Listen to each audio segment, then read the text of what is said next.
36 వచనం చదవండి.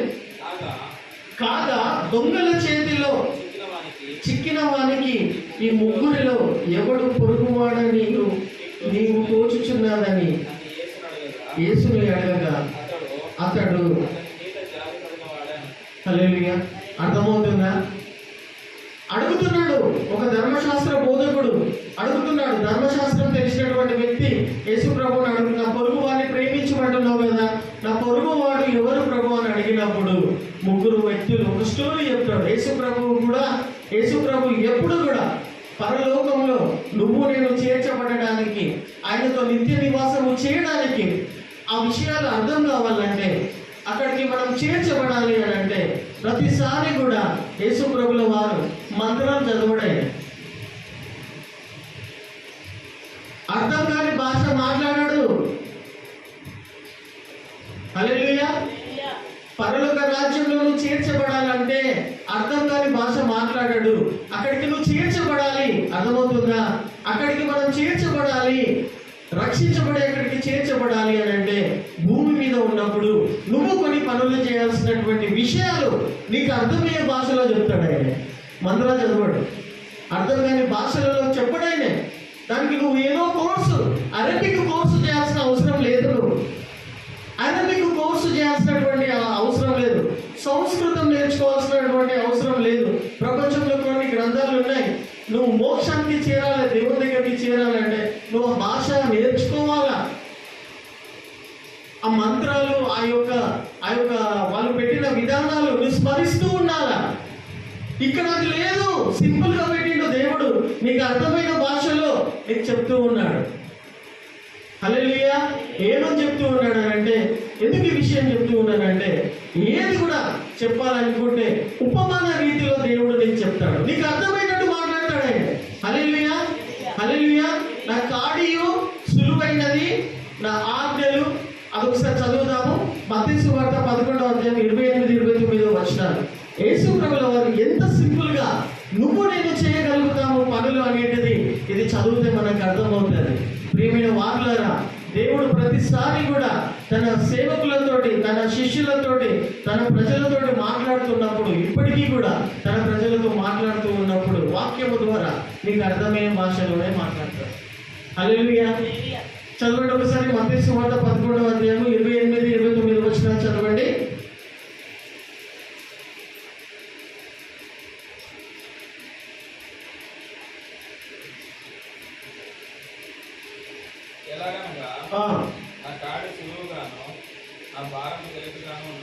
చూసారా? మత్తయి సువార్త 11వ అధ్యాయం 28-29 వచనాలు ప్రభు చెప్తున్నటువంటి మాటలు ఏమిటి ఉన్నాయి? ప్రయాసపడి భారము మోసుకొనుచున్న సమస్త జనులారా నా యుద్ధకు రండి. హల్లెలూయా. ఎంతమందికి వాక్యం తెలుసు? ఎంతమందికి వాక్యం మీరు చిన్నప్పటి నుండి వినుకుంటూ వస్తున్నారు? ప్రయాసపడి భారం మోసుకొని వచ్చిన సమస్త జనులారా నా యుద్ధకు రండి, నేను నీకు విశ్రాంతి కలుగజేస్తాను. మనిషికి కావాల్సింది ఏంటి తెలుసా? ప్రియమైన దేవుని బిడ్డ, ప్రియమైన దేవుని సంగమా, మనిషికి కావాల్సింది ఆస్తులున్నా, ఆరోగ్యం కూడా చాలా అవసరమే. ఆరోగ్యం ఉన్నా, పలుకుబడి ఉన్నా, పేరు ప్రఖ్యాతలు ఉన్నా, ధననిధులున్నా, ఏమున్నా కానీ నీ లోపల మనశ్శాంతి లేకపోతే, నీ మనశ్శాంతి కాదు, దేవుడిచ్చే మనశ్శాంతి నీకు లేకపోతే అన్నీ కూడా వేస్తే, అన్నీ కూడా వేస్తే. మనిషికి కావాల్సింది మనశ్శాంతి, నెమ్మది. నీకేం లేకున్నా నెమ్మది నీకు ఉన్నది అని అంటే నువ్వు చాలా ధన్యుడవు. హల్లెలూయా. నువ్వు ధన్యురాలివి. నెమ్మది లేక అటు ఇటు తిరుగుతూ ఉన్నట్టయితే నీకు ఏమున్నా కానీ కూడా యువర్ వేస్ట్. మానవ బతకడం వేస్తే. మనిషి యొక్క బ్రతికి యొక్క నిర్వచనం ఏమై ఉన్నది? ఆనందంగా ఉండాలా, ప్రశాంతంగా ఉండాలి. కాబట్టి నా యుద్ధకు రండి, నేను మీకు ఏమి ఇస్తా అంటున్నాడు? విశ్రాంతి ఇస్తా అంటున్నాడు. హల్లెలూయా. విశ్రాంతిని నేను మీకు ఇస్తాను అని చెప్తూ ఏమంటున్నాడు చూడండి. చదవండి, కింది వచనాలు చదవండి. నేను మీకు విశ్రాంతి కలుగజేతును. ఈ మాట చెప్పాలా? నేను సాత్వికుడును దీన మనసు గలవాడను గనుక మీ మీద నా కాడి ఎత్తుకొని నా యుద్ధకు నా యుద్ధ నేర్చుకొనుడి. హల్లెలూయా, హల్లెలూయా, హల్లెలూయా. నేను సాత్వికుడను, దీన మనసు గలవాడను.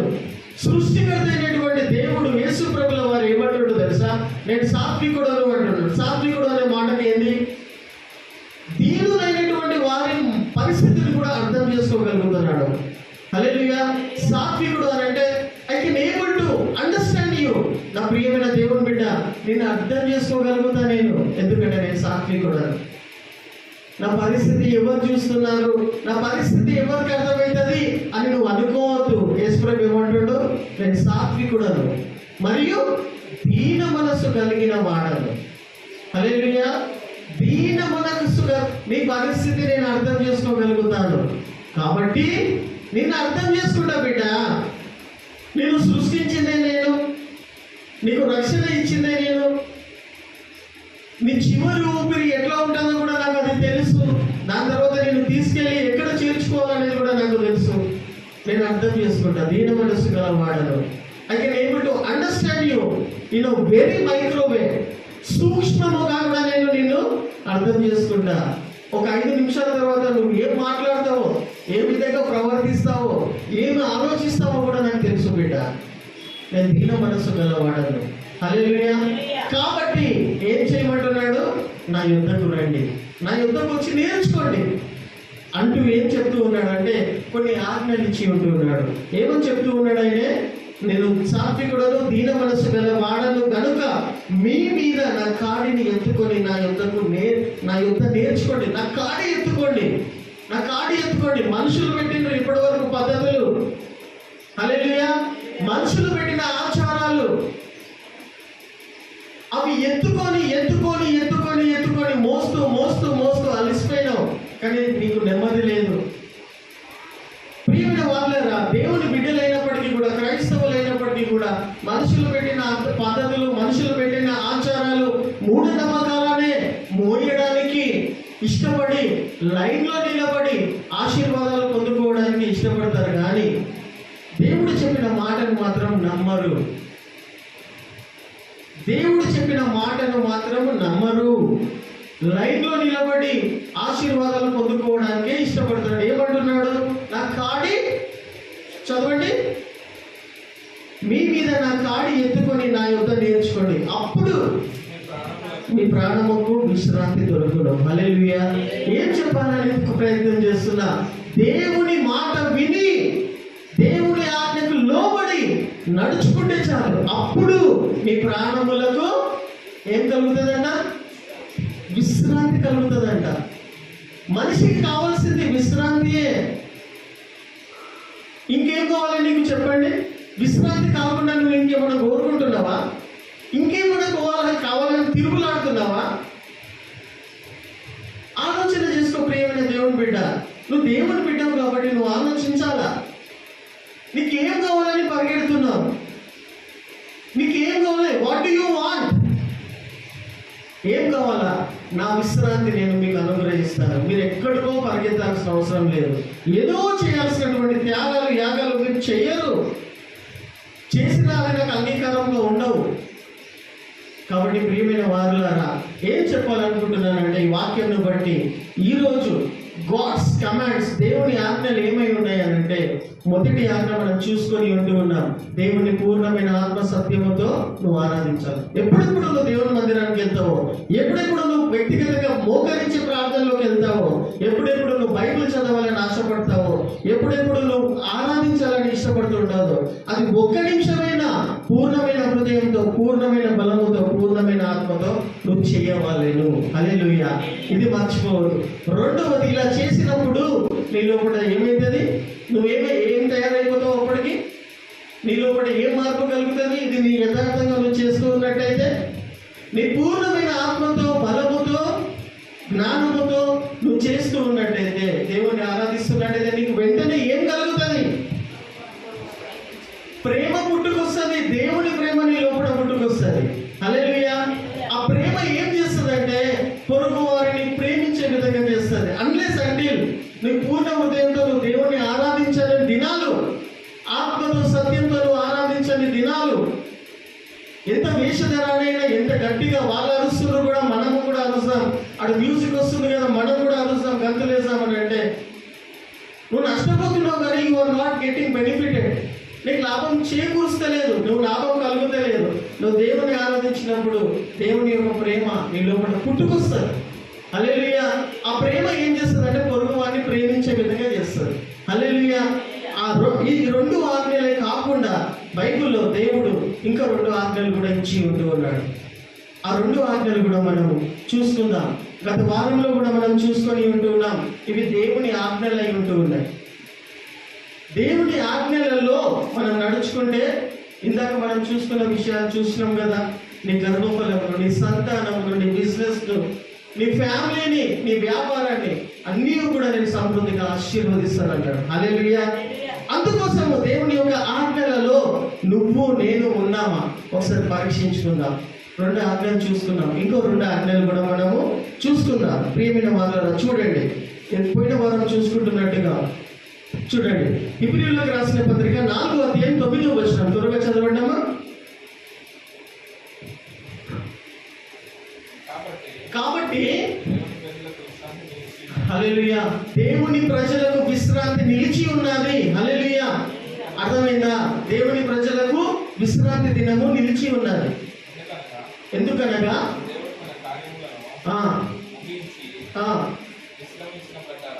చూసారా, దేవుడు తన పనులను ముగించి విశ్రమించిన ప్రకారం, అంటే దేవుడు కూడా 6 దినాలు కష్టపడి పనిచేసిండు. హల్లెలూయా. 6 దినాలు ఏం పని చేసిండమ్మా? ఏం చేసిండు దేవుడు? సూర్య చంద్ర నక్షత్రాలను, భూమిని, ఆకాశాన్ని, జీవకోటి రాసులను, సముద్రములను, వాటిలో నివసిస్తున్న జీవకోటి రాసులను అన్నీ కూడా మనం చూస్తున్న అన్నీ కూడా ఆయన పనిచేసి తయారు చేసాడు. 6 రోజులు పనిచేసాడు ఆయన. హల్లెలూయా. ఆయన పనిచేసి తయారు చేసిండు. హల్లెలూయా.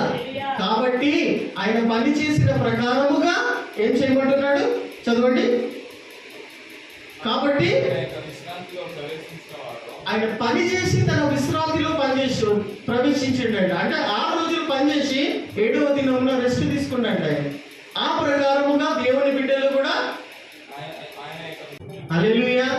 నీ సంతానము, నీ గర్భఫలము, నీ కుటుంబము, నీ వ్యాపారము, నీ బిజినెస్ మరియు ఇంకేమైనటువంటి వ్యాపారం చేస్తూ ఉంటున్నట్టయితే అవన్నీ కూడా దీవించబడాలి అని అంటే నువ్వు చేయాల్సినటువంటి పని ఏమై ఉన్నదంటే సింపుల్ పని.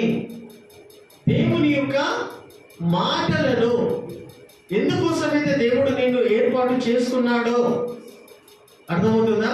దేవుడు ఎందుకోసమైతే నిన్ను ఏర్పాటు చేసుకున్నాడో, ఎందుకోసమైతే నిన్ను ఎన్నుకున్నాడో అది నువ్వు గుర్తెరగాలి అని అంటే, అది నువ్వు తెలుసుకోవాలి అని అంటే సంఘం అనేది దేవుడు నీకు ఇచ్చి ఉంటూ ఉన్నాడు. హల్లెలూయా. నీకు బయట దొరకదు. నీకు ఎన్ని పెద్ద ట్రైనింగ్ మీటింగ్లు విన్నా, ఎంత జ్ఞానంతో కూడినటువంటి మీటింగ్లు ఇవాళ చాలా ఎక్కువ అవుతున్నాయి. అవునా? నువ్వు మంచిగా ఎదగాలని, నువ్వు మంచిగా బ్రతకాలని, ఆరోగ్యంగా ఉండాలని, లేకపోతే ప్రేమతోటి బ్రతకాలని ఎన్నెన్నో సంస్థలు పుట్టుకుంటూ వస్తున్నాయి, పుట్టగొడుగుల్లాగా. అవి నీకు అక్కడ దొరకవు. నీకు ఎక్కడ దొరుకుతుంది అని అంటే దేవుడు నేను ఎందుకోసమైతే ఏర్పాటు చేసుకున్నానే విషయం నీకు తెలియాలి అని అంటే క్రమము తప్పకుండా నువ్వు మందిరానికి వచ్చినప్పుడే నీకు అర్థమవుతుంది. అది ఒకటేసారి అర్థం కాదు. క్రమము తప్పకుండా ఏదైతే మందిరంలో నేను నాటి ఉంటూ ఉన్నాడో, ఏ మందిరంలో అయితే నేను ఏర్పాటు చేసుకున్నాడో, ఏ మందిరంలో అయితే దేవుడు నేను స్వస్థపరిచినాడో ఆ యొక్క అందుబాటులో ఉన్నటువంటి మందిరానికి నువ్వు క్రమము తప్పకుండా వెళ్ళినప్పుడు, దేవుని యొక్క వాక్యమును శ్రద్ధగా నువ్వు గైకొన్నప్పుడు, వినినప్పుడు ఇటువంటి ఆశీర్వాదములన్నీ కూడా నిన్ను వెంబడిస్తూ ఉంటాయి. నువ్వు ఆశీర్వాదాల కోసం ఎక్కడికో పరిగెత్తాల్సిన అవసరం లేదు. హల్లెలూయా. హల్లెలూయా. నీ గర్భఫలము, నీ కుటుంబము, నీ వ్యాపారము, నీ వృత్తి, నీ ఆరోగ్యము, నీ భవిష్యత్తు అన్నీ కూడా ఇందులోనే ఇమిడి ఉన్నాయి, ఇందులోనే దేవుడు ఇమిడి అంటే ఇందులోనే ఒక ప్యాకేజ్ గా దీవించబడాలని, ఆశీర్వదించబడాలని, వర్ధిల్లాలని దేవుడు ఎందుకోసం అయితే ఏర్పాటు చేసుకుండో అది ఆ విషయం అనేది నీకు అర్థమవుతుంది, మెల్లమెల్లగా అర్థమవుతుంది. క్రమములో ఒక సంఘానికి అంటగట్టబడి నువ్వు వెళ్తూ ఉన్నప్పుడల్లా, హల్లెలూయా. ముఖ్యంగా ప్రేమైన వాళ్ళారా, ఈ రోజు నేను జ్ఞాపకం చేయాలని కోరుతూ ఉన్నానంటే,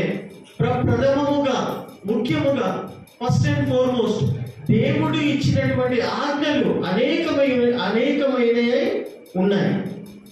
ఆయా తరములలో, ఆయా మనుషులకు, ఆయా జాతి కలిగినటువంటి, గోత్రములు కలిగినటువంటి వ్యక్తులకు, ఆయా తరంలో ఉంటున్నటువంటి వాళ్లకు దేవుడు కొన్ని ఆజ్ఞలు ఇచ్చి ఉంటూ ఉన్నాడు.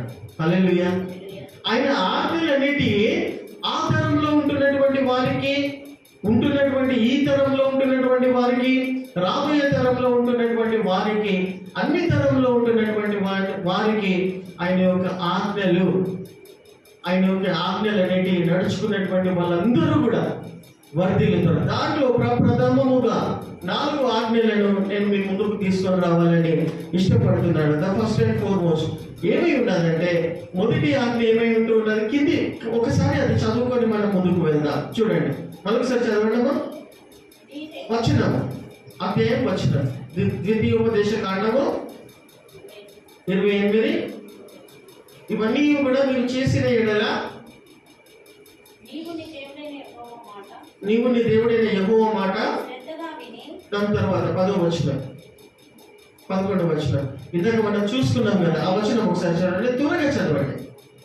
మరియు యెహోవా నీకిచ్చెదనని నీ పితరులతో ప్రమాణము చేసిన దేశమున యెహోవా నీ గర్భఫల విషయంలోను, నీ పశువుల విషయంలోను, నీ నేల పంట విషయంలోను సమృద్ధిగా మేలు కలుగజేయును. యెహోవా నీ దేశము మీద వర్షము, అది కదమ్మా, నీ శత్రువులు నీ మీద ఎగబడినా కానీ కూడా, నేను తరమాలనుకున్నా కానీ, నా వచనం చదవండి.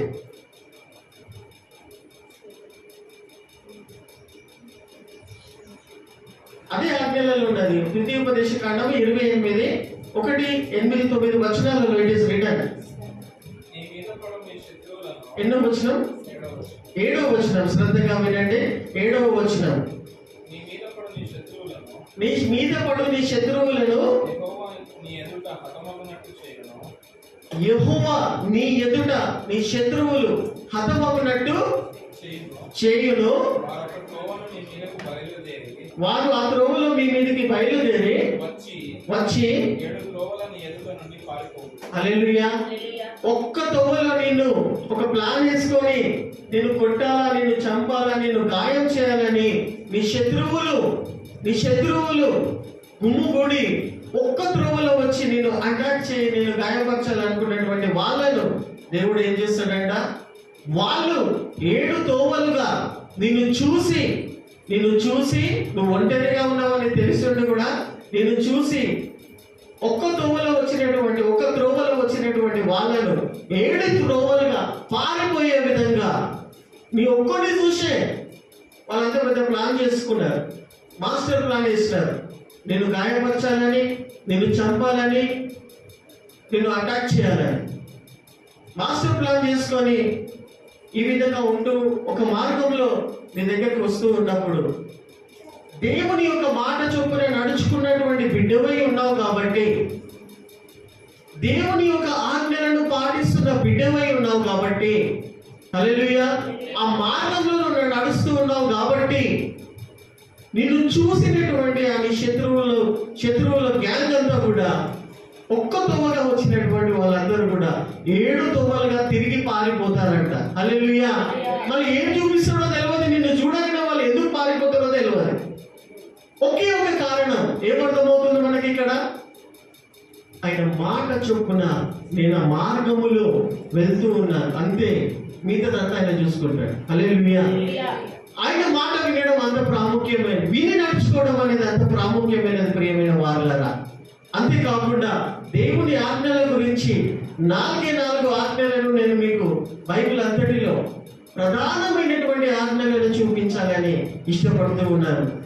ఉద్దేశం ఏమై ఉన్నదంటే, దేవుని ఉద్దేశం ఏమై ఉన్నది నీ పట్ల అంటే, ఈ 4 ఆజ్ఞలు నువ్వు పాటించినటువంటి వ్యక్తి అయితే, ఆ మాటలను విని ఆ ప్రకారంగా నడుచుకుంటున్నటువంటి బిడ్డవైతే, ఏ విషయంలో కూడా కొదువ అనేది, అసంతృప్తి అనేది, లేక ఎందుకు ఈ విధంగా బ్రతుకుతూ ఉన్నటువంటి నిస్పృహ అనేటువంటిది కానీ ఏది కూడా నీ లోపల ఉండదు. హల్లెలూయా, హల్లెలూయా. చూసాము మనం ప్రియమైన వాళ్ళారా, కొత్త నిబంధనలో దేవుడు యేసు ప్రభుల వారు మనకిచ్చినటువంటి ఆజ్ఞలు ఎన్ని ఆజ్ఞలు ఉన్నాయి? 2 ఆజ్ఞలు ఉన్నాయి. మరలా గుర్తు చేస్తున్న ప్రియమైన వాళ్ళారా, దేవుని ఆజ్ఞ ప్రకారంగా మనం బ్రతుకుతూ ఉన్నటువంటి జీవితాలు అయితే ఉన్నట్టయితే మనకి ఎటువంటి కొదువలు అనేటివి ఉన్నాయి. దేవుడు మనకిచ్చిన ఆజ్ఞలు ఏంటియో ఒకసారి చూసుకుందాం. కొత్త నిబంధనలను చూసుకుంటున్నట్టయితే 22వ అధ్యాయం ఒకసారి చదవండి. 22వ అధ్యాయము 35వ వచనం. దేవుని యొక్క ఆజ్ఞలు ఏంటి ఉన్నాయి చూసాం. 22:35 నుండి చదువుకుందాం. What is the first commandment of Jesus Christ? దేవుడు నీకు ఇచ్చినటువంటి ఆజ్ఞ గురించి మాట్లాడుకుందాం. చదవండి.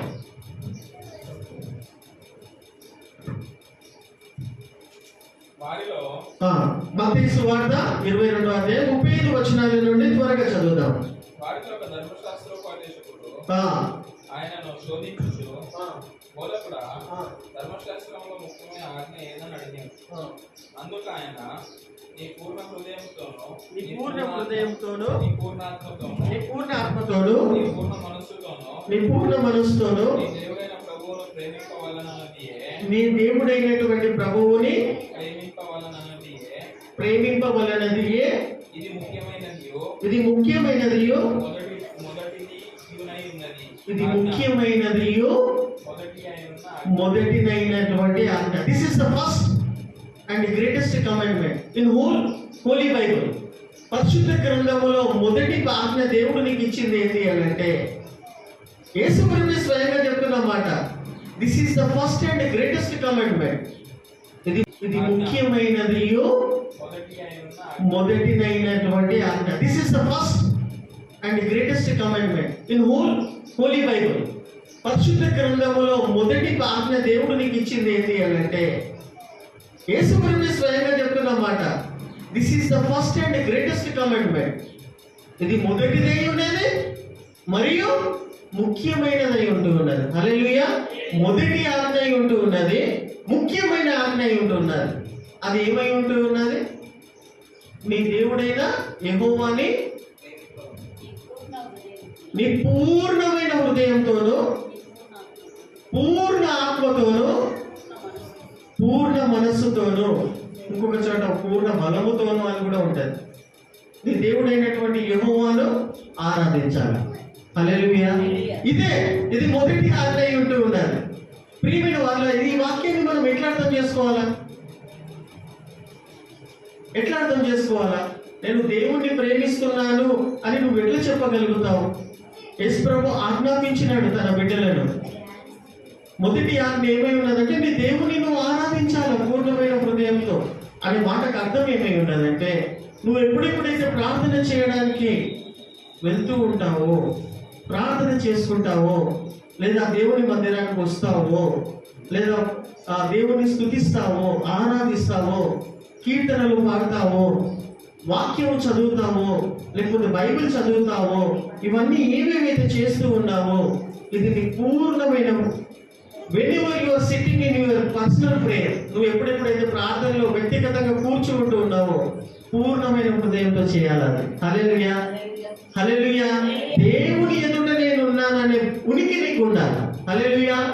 దేవుని ఎదుట నేను ఉన్నాను, నీ ఎదుట దేవుడు కాదు, దేవుని ఎదుట నేను ఉన్నాను అనే ఉనికితో ప్రార్థన చేయాలి. అప్పుడు నీ కను చూపులు కానీ, నీ ఆలోచన విధానాలు కానీ అక్కడిక్కడ తిరుగు.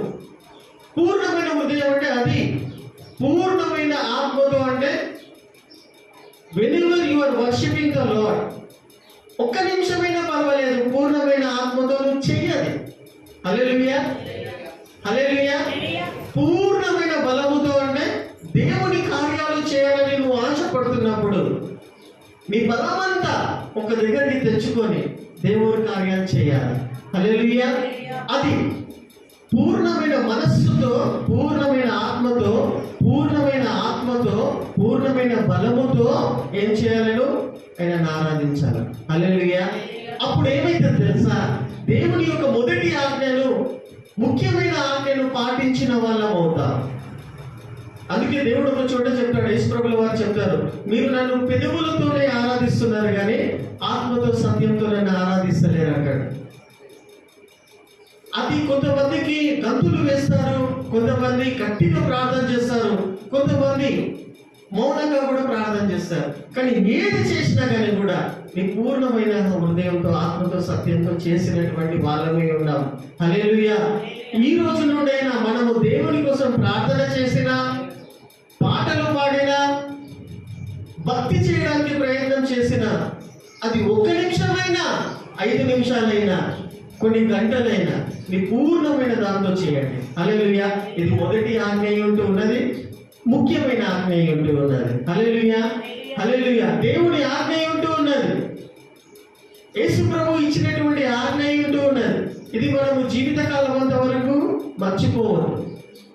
హల్లెలూయా. నువ్వు ఎక్కడున్నా పర్వాలేదు, ప్రార్థన చేసుకుంటే చిన్నగా చేసుకున్నా కానీ కూడా పూర్ణమైన. 2వ ఆజ్ఞ చదవండి, నిన్ను వలె నీ పొరుగు వారిని ప్రేమింపవలెను. హల్లెలూయా. దాని కింద ఏమని ఉన్నది? చదవండి, త్వరగా చదవండి. నిన్ను వలె నీ పొరుగు వారిని ప్రేమింపవలెను. 2వ ఆజ్ఞయు దాని వంటిదే. 2వ ఆజ్ఞయు దాని వంటిదే. ఈ 2 ఆజ్ఞలు నీ ధర్మశాస్త్రం అంతటికి ప్రవక్తలకును ఆధారమై ఉన్నాయి. ఆధారమా? చూడండి ప్రియమైన వాళ్ళ, ఈ సందర్భం అనేది మనం అర్థం చేసుకుంటే 2వ ఆజ్ఞ యొక్క విలువ ఏందో మనకు తెలుస్తుంది. యేసు ప్రభు ఇచ్చిన మొదటి ఆజ్ఞ పూర్ణ హృదయం, ఆత్మతో, సత్యంతో ఆయనను ఆరాధించాలి. 2వ ఆజ్ఞ ఏమై ఉన్నది? నిన్ను వలె. ఎస్, అర్థమైందా? నిన్ను వలె నీ పొరుగు వారిని ప్రేమించవలెను. నిన్ను వలె అనే మాటకు అర్థం చెప్పండి. చెప్పాలమ్మా.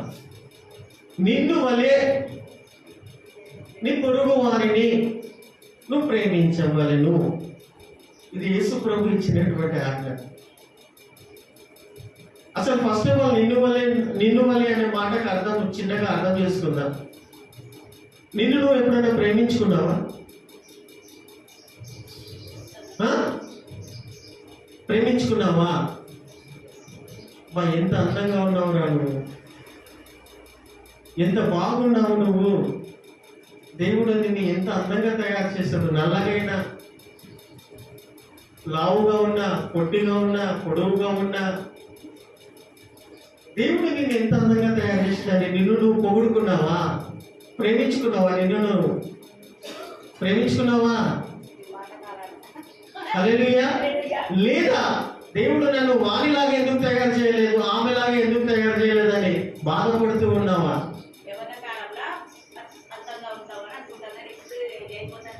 సో అది ప్రేమైన వారులారా, నిన్ను నువ్వు ఎట్లా ప్రేమించుకుంటున్నావో, నిన్ను నువ్వు ఎట్లా కాపాడుకుంటున్నావో, నిన్ను నువ్వు ఎట్లా 3 పూటలు భోజనం పెట్టి నీ శరీరానికి నిన్ను నువ్వు ఎట్లా సేవ చేసుకుంటున్నావో, కాపాడుకుంటున్నావో, నీ పొరుగు వారిని కూడా అట్లనే ప్రేమించాలా. హల్లెలూయా.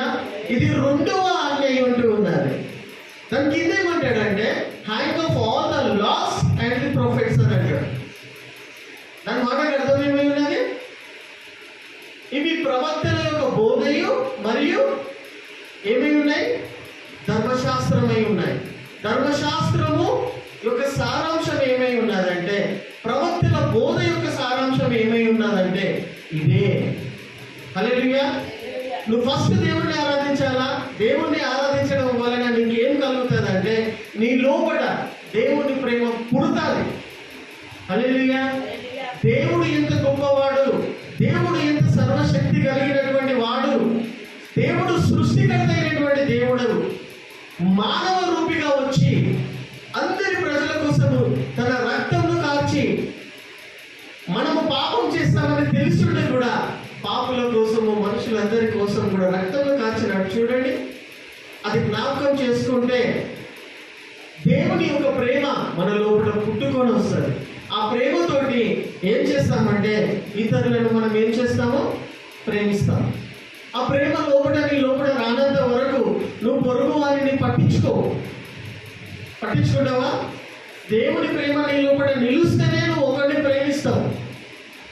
అయితే అక్కడ ధర్మశాస్త్రం తెలిసినటువంటి వ్యక్తి ఏమంటున్నాడంటే, ఎవరు నా పొరుగువాడు ప్రభువా అంటున్నాడు. Who is my neighbour lord అంటున్నాడు. హల్లెలూయా. హూ ఇస్ మై నేబర్, నా పొరుగువాడు ఎవరు అన్నప్పుడు యేసు ప్రభుల వారు త్వరగా కింది వచనాలు చూస్తూ ఉంటున్నట్టయితే, గుడ్ సమరిటియన్, మంచి సమరీయుడు అనేటువంటి వ్యక్తి గురించి చెప్తూ ఉన్నాడు. ఇక్కడ 3 వ్యక్తులు కనిపిస్తారు. మొదటి వ్యక్తి ఎవరై ఉన్నారు? చదవండి త్వరగా. 3 వ్యక్తుల గురించి. నా పొరుగు వాడు ఎవరు ప్రభువా?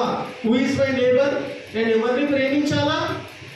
నువ్వు చెప్తున్నావు కదా ప్రభువా, నేను ఎవరిని ప్రేమించాలా? నా పొరుగు వాడంటే ఎవరు? నా ఇంటి పక్క కూడా, నా ఇంటి ముంగట ఉన్నట్టు ఆమెడ, నీ స్నేహితుల, నీ బంధువుల అన్న మాట అడుగుతున్నాడు యేసు ప్రభువును. ఒక ధర్మశాస్త్ర బోధకుడు వచ్చి అడిగినప్పుడు ఏం చెప్తూ ఉన్నాడు? 3 వ్యక్తుల గురించి పరిచయం చేస్తున్నాడు. త్వరగా చదవండి అమ్మా.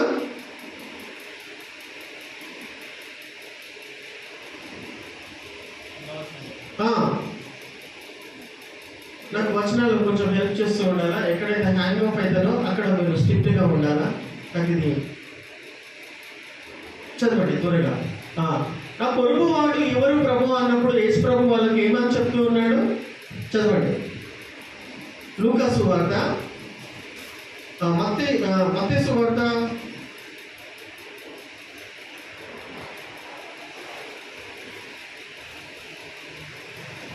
లూకా సువార్త 10వ అధ్యాయం 25 నుండి చదువుదాం. హూ ఇస్ మై నేబర్ అని అన్నప్పుడు చదువుదాం.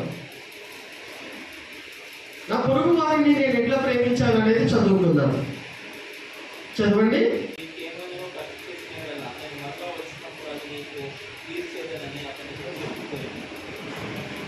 36వ వచనం చదవండి. కాగా దొంగల చేతిలో చిక్కిన వానికి ఈ 3 ఎవడు పొరుగువాడని నీవు తోచుచున్నాదని యేసుని అడగగా అతడు, హల్లెలూయా, అర్థమవుతుందా? అడుగుతున్నాడు. ఒక ధర్మశాస్త్ర బోధకుడు అడుగుతున్నాడు. ధర్మశాస్త్రం తెలిసినటువంటి వ్యక్తి యేసు ప్రభువుని అడుగు, నా పొరుగు వారిని ప్రేమించమంటున్నావు కదా, నా పొరుగు వాడు ఎవరు ప్రభు అని అడిగినప్పుడు 3 వ్యక్తులు ఒక స్టోరీ చెప్తాడు. యేసు ప్రభు ఎప్పుడు కూడా పరలోకంలో నువ్వు నేను చేర్చబడడానికి, ఆయనతో నిత్య నివాసము చేయడానికి, ఆ విషయాలు అర్థం కావాలంటే, అక్కడికి మనం చేర్చబడాలి అని అంటే ప్రతిసారి కూడా యేసు ప్రభుల వారు మంత్రాలు చదవడే, అర్థం కాని భాష మాట్లాడాడు. హల్లెలూయా. పరలోక రాజ్యంలో నువ్వు చేర్చబడాలంటే అర్థం కాని భాష మాట్లాడాడు. అక్కడికి నువ్వు చేర్చబడాలి. అర్థమవుతుందా? అక్కడికి మనం చేర్చబడాలి, రక్షించబడి అక్కడికి చేర్చబడాలి అని అంటే భూమి మీద ఉన్నప్పుడు నువ్వు కొన్ని పనులు చేయాల్సినటువంటి విషయాలు నీకు అర్థమయ్యే భాషలో చెప్తాడు ఆయన. మంత్రాలు చదవడు, అర్థం కాని భాషలలో చెప్పడాయనే. దానికి నువ్వు ఏదో అరబిక్ కోర్సు చేయాల్సిన అవసరం లేదు. నువ్వు అరబిక్ కోర్సు చేయాల్సినటువంటి అవసరం లేదు. సంస్కృతం నేర్చుకోవాల్సినటువంటి అవసరం లేదు. ప్రపంచంలో కొన్ని గ్రంథాలు ఉన్నాయి. నువ్వు మోక్షానికి చేరాలి, దేవుని దగ్గరికి చేరాలంటే నువ్వు ఆ భాష నేర్చుకోవాలా. ఆ మంత్రాలు, ఆ యొక్క వాళ్ళు పెట్టిన విధానాలు నువ్వు స్మరిస్తూ ఉండాలా. ఇక్కడ అది లేదు. సింపుల్ గా పెట్టిండు దేవుడు, నీకు అర్థమైన భాషలో నీకు చెప్తూ ఉన్నాడు. హల్లెలూయా. ఏమని చెప్తూ ఉన్నాడు అంటే, ఎందుకు ఈ విషయం చెప్తూ ఉన్నానంటే, ఏది కూడా చెప్పాలనుకుంటే ఉపమాన రీతిలో దేవుడు నీకు చెప్తాడు, నీకు అర్థమైనట్టు మాట్లాడతాడు ఆయన. హల్లెలూయా, హల్లెలూయా. నా కార్డియో సులువైనది, నా ఆజ్ఞలు. అదొకసారి చదువుదాము. మత్తయి సువార్త 11వ అధ్యాయం 28-29 వచనాలు. యేసు ప్రభుల వారు ఎంత సింపుల్ గా ఇది చదివితే మనకు అర్థమవుతుంది. ప్రియమైన వారులారా, దేవుడు ప్రతిసారి కూడా తన సేవకులతోటి, తన శిష్యులతోటి, తన ప్రజలతోటి మాట్లాడుతున్నప్పుడు, ఇప్పటికీ కూడా తన ప్రజలతో మాట్లాడుతూ ఉన్నప్పుడు వాక్యము ద్వారా మీకు అర్థమయ్యే భాషలోనే మాట్లాడతారు. హల్లెలూయా.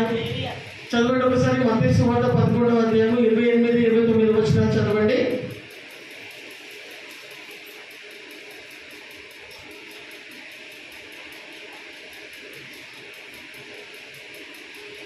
ఎలాగనగా నా కాడి సులువుగాను నా భారం తేలికగాను ఉన్నది.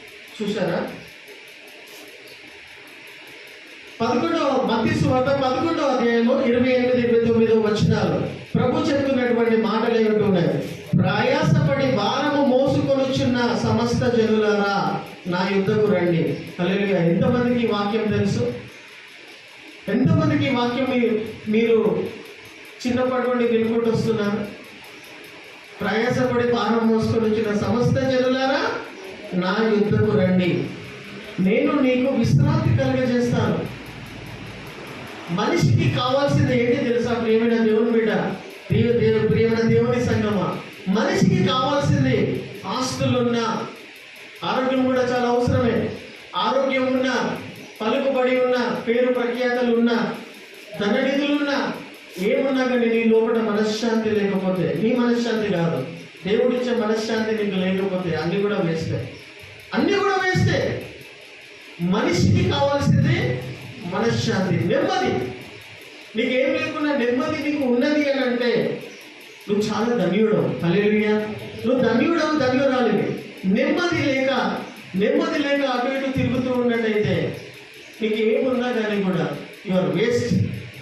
మానవ బతకడం వేస్తే.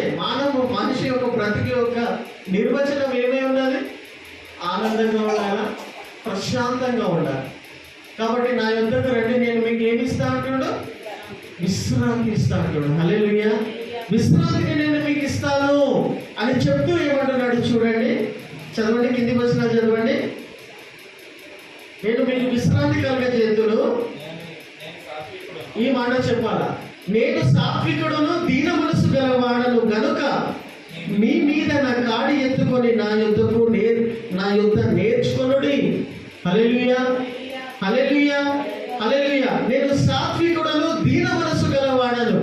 సృష్టికర్త అయినటువంటి దేవుడు యేసు ప్రభుల వారు ఏమంటాడు తెలుసా? నేను సాత్వికుడును అంటున్నాడు. సాత్వికుడు అనే మాటకి ఏంది? దీనులైనటువంటి వారి పరిస్థితిని కూడా అర్థం చేసుకోగలుగుతున్నాడు. హల్లెలూయా. సాత్వికుడు అని అంటే I can able to understand you. నా ప్రియమైన దేవుని బిడ్డ, నేను అర్థం చేసుకోగలుగుతా నేను, ఎందుకంటే నేను సాత్వికుడు. నా పరిస్థితి ఎవరు చూస్తున్నారు, నా పరిస్థితి ఎవరికి అర్థమవుతుంది అని నువ్వు అనుకోవద్దు. యేసుప్రభు ఏమంటాడు? నేను సాత్వికుడను మరియు దీన మనస్సు కలిగిన వాడను. హల్లెలూయా. దీన మనస్సుగా నీ పరిస్థితి నేను అర్థం చేసుకోగలుగుతాను.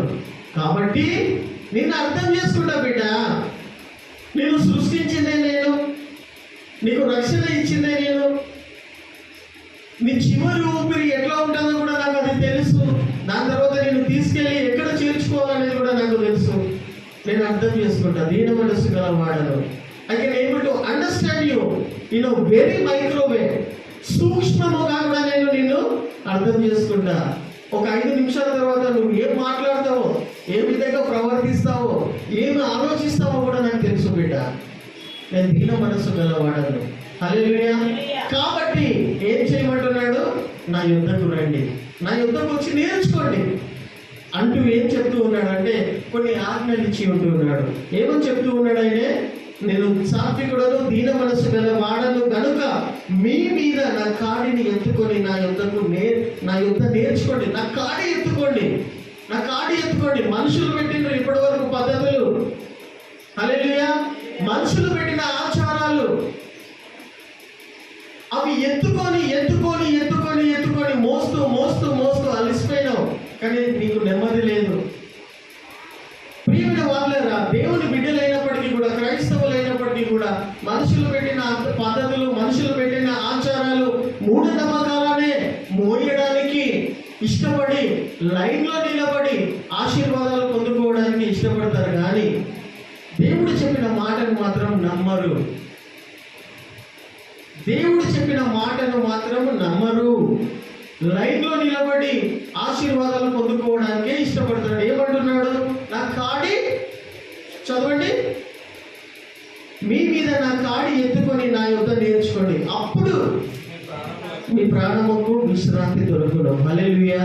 ఏం చెప్పాలని ప్రయత్నం చేస్తున్నా? దేవుని మాట విని దేవుని ఆజ్ఞకు లోబడి నడుచుకుంటే చాలు, అప్పుడు మీ ప్రాణములకు ఏం కలుగుతుందంట?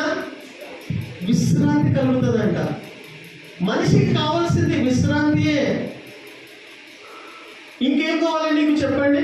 విశ్రాంతి కాకుండా నువ్వు ఇంకేమైనా కోరుకుంటున్నావా? ఇంకేమైనా కావాలని తిరుగులాడుతున్నావా? ఆలోచన చేసుకో ప్రియమైన దేవుని బిడ్డ. నువ్వు దేవుని బిడ్డవు కాబట్టి నువ్వు ఆలోచించాలా. నీకేం కావాలని పరిగెడుతున్నావు? నీకేం కావాలి? What do you want? ఏం కావాలా? నా విశ్రాంతి నేను మీకు అనుగ్రహిస్తాను. మీరు ఎక్కడికో పరిగెత్తాల్సిన అవసరం లేదు. ఏదో చేయాల్సినటువంటి త్యాగాలు యాగాలు మీరు చెయ్యరు. చేసిన నాకు అంగీకారంలో ఉండవు. కాబట్టి ప్రియమైన వారులారా, ఏం చెప్పాలనుకుంటున్నానంటే ఈ వాక్యాన్ని బట్టి ఈరోజు గాడ్స్ కమాండ్స్, దేవుని ఆజ్ఞలు ఏమై ఉన్నాయనంటే, మొదటి ఆజ్ఞ మనం చూసుకొని ఉంటూ ఉన్నాం. దేవుని పూర్ణమైన ఆత్మ సత్యముతో నువ్వు ఆరాధించాలి. ఎప్పుడెప్పుడు నువ్వు దేవుని మందిరానికి వెళ్తావో, ఎప్పుడెప్పుడు నువ్వు వ్యక్తిగతంగా మోకరించి ప్రార్థనలోకి వెళ్తావో, ఎప్పుడెప్పుడు నువ్వు బైబిల్ చదవాలని ఆశపడతావో, ఎప్పుడెప్పుడు నువ్వు ఆరాధించాలని ఇష్టపడుతుంటావో, అది ఒక్క నిమిషమైనా పూర్ణమైన హృదయంతో, పూర్ణమైన బలముతో, పూర్ణమైన ఆత్మతో నువ్వు చేయవాలేను. హల్లెలూయా. ఇది మర్చిపోవద్దు. రెండవది, ఇలా చేసినప్పుడు నీలో కూడా ఏమైతుంది? ఏం తయారైపోతావు? అప్పటికి నీలో కూడా ఏం మార్పు కలుగుతుంది? ఇది నీ యథార్థంగా నువ్వు చేస్తూ ఉన్నట్టయితే, నీ పూర్ణమైన ఆత్మతో, బలముతో, జ్ఞానముతో నువ్వు చేస్తూ ఉన్నట్టయితే, దేవుని ఆరాధిస్తున్నట్టయితే నీకు వెంటనే ఏం కలుగుతుంది? ప్రేమ పుట్టుకొస్తుంది. దేవుని ప్రేమ నీ లోపల పుట్టుకొస్తుంది. హల్లెలూయా. ఆ ప్రేమ ఏం చేస్తుందంటే పొరుగు వారిని ప్రేమించే విధంగా చేస్తుంది. అన్లెస్ అంటిల్ నీ పూర్ణ హృదయంతో నువ్వు దేవుని ఆరాధించని దినాలు, ఆత్మతో సత్యంతో నువ్వు ఆరాధించని దినాలు, ఎంత వేషధరానైనా ఎంత గట్టిగా వాళ్ళు అరుస్తున్నారు కూడా మనము కూడా అరుస్తాం. అక్కడ మ్యూజిక్ వస్తుంది కదా, మనం కూడా అరుస్తాం, గంతులేసామని అంటే నువ్వు నష్టపోతున్నావు కానీ you are not getting benefited. నీకు లాభం చేకూరుస్తలేదు, నువ్వు లాభం కలుగుతలేదు. నువ్వు దేవుని ఆరాధించినప్పుడు దేవుని యొక్క ప్రేమ నీ లోపల పుట్టుకొస్తుంది. హల్లెలూయా. ఆ ప్రేమ ఏం చేస్తుంది అంటే పొరుగు వారిని ప్రేమించే విధంగా చేస్తుంది. హల్లెలూయా. ఈ రెండు ఆజ్ఞలే కాకుండా బైబిల్లో దేవుడు ఇంకా 2 ఆజ్ఞలు కూడా ఇచ్చి ఉంటూ ఉన్నాడు. ఆ 2 ఆజ్ఞలు కూడా మనము చూసుకుందాం. గత వారంలో కూడా మనం చూసుకొని ఉంటూ ఉన్నాం. ఇవి దేవుని ఆజ్ఞలు అయి ఉంటూ ఉన్నాయి. దేవుని ఆజ్ఞలలో మనం నడుచుకుంటే, ఇందాక మనం చూసుకున్న విషయాలు చూసినాం కదా. నీ గర్భఫలమును, నీ సంతానమును, నీ బిజినెస్, నీ ఫ్యామిలీని, నీ వ్యాపారాన్ని అన్నీ కూడా నేను సమృద్ధిగా ఆశీర్వదిస్తాను అంటాడు. హల్లెలూయా. అందుకోసము దేవుని యొక్క ఆజ్ఞలలో నువ్వు నేను ఉన్నామా ఒకసారి పరీక్షించుకుందాం. 2 ఆజ్ఞలు చూసుకున్నాం. ఇంకో 2 ఆజ్ఞలు కూడా మనము చూసుకుందాం. ప్రియమైన వాళ్ళ చూడండి, పోయిన వారం చూసుకుంటున్నట్టుగా చూడండి. హెబ్రీయులకు రాసిన పత్రిక 4వ అధ్యాయం 9వ వచనం త్వరగా చదవండమ్మా. కాబట్టి హల్లెలూయా, దేవుని ప్రజలకు విశ్రాంతి నిలిచి ఉన్నది. హల్లెలూయా. అర్థమైందా? దేవుని ప్రజలకు విశ్రాంతి దినము నిలిచి ఉన్నది. ఎందుకనగా